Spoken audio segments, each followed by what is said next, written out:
शब्दगंध साहित्यिक परिषद महाराष्ट्र राज्य आयोजित 17वे राज्यस्तरीय शब्दगंध साहित्य संमेलन या ठिकाणी संपन्न होत आहे आणि आजचा हा दुसरा परिसंवाद 5वं सत्र आपण या ठिकाणी सुरू करत आहोत आणि आजच्या या परिसंवादाचा विषय आहे बदलते ग्रामीण जीवन आणि ग्राम संस्कृती।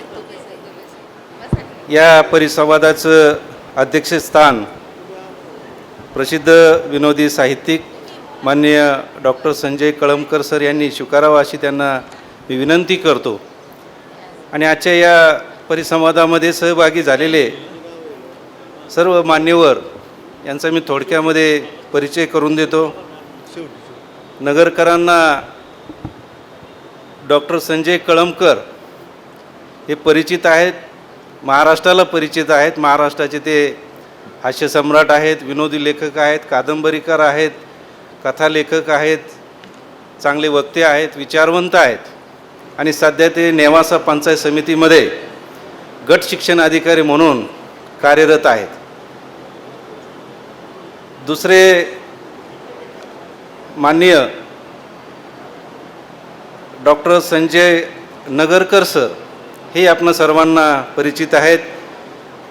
नगरकर सर दादा पाटील महाविद्यालय कर्जत या ठिकाणी प्राचार्य आहेत, मराठी विभागाचे प्रमुख आहेत आणि क्रांतिज्योती सावित्रीबाई फुले यांच्या जयंतीनिमित्त कर्जत या ठिकाणी त्यांनी महिला साहित्य संमेलन सुरू केलेलं आहे। त्याचप्रमाणे नगरकर सरांना अनेक पुरस्कार प्राप्त आहे, इंटरनॅशनल स्तरावरचे त्यांना पुरस्कार आहेत, बेस्ट प्रिन्सिपलचा अवॉर्ड आहे, विश्वबंधुत्व साहित्यभूषण अवॉर्ड आहे, अशा अनेक पुरस्काराने ते सन्मानित आहेत। त्याचप्रमाणे आजच्या या परिसंवादामध्ये सहभागी होणारे माननीय सुधीर लंकेसर हे अहमदनगर दैनिक लोकमत आवृत्तीचे निवासी संपादक आहेत।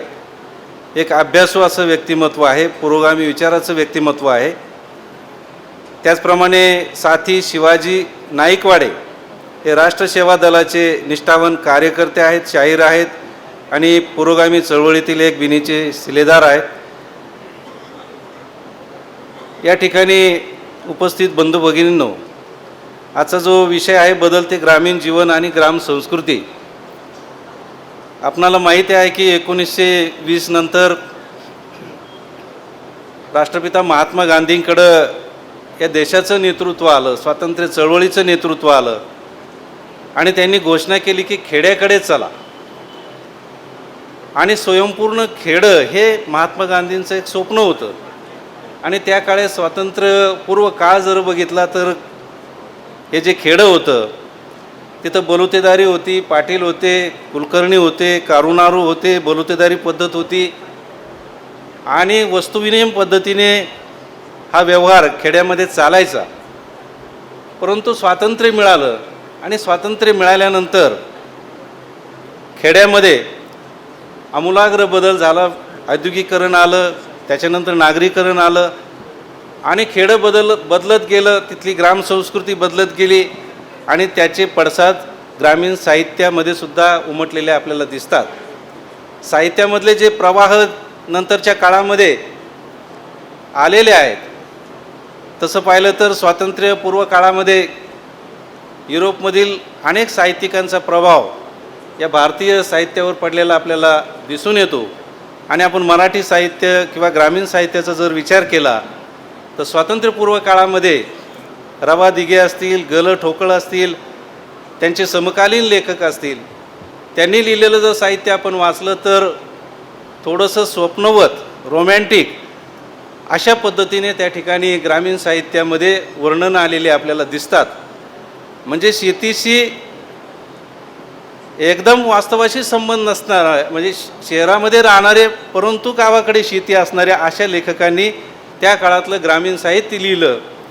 आणि म्हणून त्या काळाचे आपण जर चित्रपट बघितले तर त्या चित्रपटामध्ये पाटील दाखवलेला असायचा। तो पाटील अगदी फेटा बांधलेला, आकडबाज मिशा, खांद्याला बंदूक, त्याचा मोठा वाडा, त्याच्या हाताखाली नोकर चाकर, खिलारी बैलाची जोडी, त्याची बायको पाटलीन, चांगली पैठणी नेसलेली, नाकामध्ये नथ, आणि या पाटलाचं एकच काम, संध्याकाळी दारू प्यायची आणि एखादी पोरगी उचलून न्यायची आणि भोगायची. अशा पद्धतीचं चित्रण चित्रपटामध्ये त्या काळामध्ये आपल्याला पाहायला मिळतं. परंतु वास्तवामध्ये जर आपण खेडी पाहिली तर पाटलाचा वाडा उद्ध्वस्त झालेला आहे, वावरामध्ये येड्याबावळी उगवलेल्या आहेत, त्याच्या मुलाला नोकरी नाही, आणि अशा पद्धतीने उद्ध्वस्त झालेलं खेडं आणि वास्तवापासून दूर गेलेलं साहित्य आपल्याला त्या काळामध्ये पाहायला मिळालं. आणि नंतरच्या काळामध्ये मग डॉक्टर आनंद यादव असतील, भास्कर चंदनशिव असतील, रारम बोराडे असतील, या लेखकांचं साहित्य हे वास्तवाशी भिडलेलं साहित्य आपल्याला पाहायला मिळतं. आणि शेतकऱ्यांचे शेतीचे जे प्रश्न असतील ते प्रश्न त्या ठिकाणी मांडलेले आपल्याला पाहायला मिळतात. आज आपण पाहिलं तर शेती आणि शेतकरी हा उद्ध्वस्त होण्याच्या मार्गावर आहे. निसर्ग प्रतिकूल आहे आणि प्रशासनाचं अक्षम असं दुर्लक्ष आहे. औद्योगिकीकरणामुळे शेतीमधली जे अवजार आहे त्याच्या किमती वाढलेल्या आहे, खताच्या किमती वाढलेल्या आहे, बोगस बियाणे आहेत, दुष्काळ आहे, पूर आहे, आणि एवढे संकट झेलत हा शेतकरी शेती करतो आणि या शेतीमध्ये अपयशी ठरतोय, आत्महत्या करतोय. अशा प्रकारचं वास्तव आजच्या शेतीमध्ये आणि त्या ग्रामीण भागामध्ये, ग्राम संस्कृतीमध्ये आपल्याला पाहायला मिळतं. आणि हे सगळं विदारक चित्र नंतरच्या काळामध्ये साधारणतः 1960च्या नंतरचं जर साहित्य आपण पाहिलं तर त्या ठिकाणी आपल्याला शेतीचे प्रश्न जे असतील आणि शेतकऱ्यांचे जे प्रश्न असतील ते साहित्यामध्ये आपल्याला उमटलेले दिसतात. आणि आजची परिस्थिती जर आज आपण पाहिली तर शेतीचे तुकडे झालेले आहे, 2-2, 3-3 एकर अशी शेती शेतकऱ्यांना राहिलेली आहे. खेड्यामध्ये कारखाने जायला लागलेले आहेत, सहकारी कारखान्यांची संख्या कमी होते आहेत, ते सहकारी साखर कारखाने भविष्यात राहता येईल की नाही अशी परिस्थिती निर्माण झालेली आहे.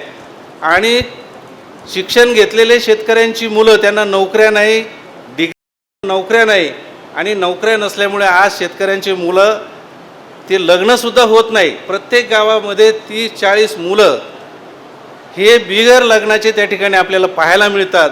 आणि कधी नव्हे तो शेतकऱ्यांच्या मुलांनी मोर्चा काढलेला आहे लग्न व्हावेत म्हणून. एका मुलांनी शरदचंद्रजी पवार साहेबांना पत्र लिहिलं की माझं लग्न जमून द्या.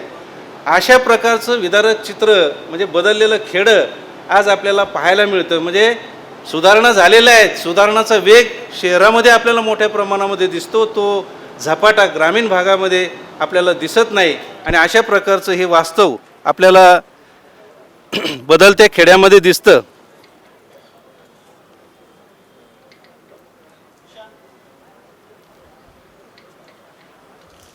हॅलो हॅलो हॅलो तर अशा पद्धतीने या ठिकाणी आपल्याला ग्रामीण जीवन, बदलतं ग्रामीण जीवन आणि ग्रामसंस्कृती याच्याबद्दलचे सखोल अशा प्रकारची माहिती आपल्याला प्रमुख वक्त्यांकडून मिळणारच आहेत.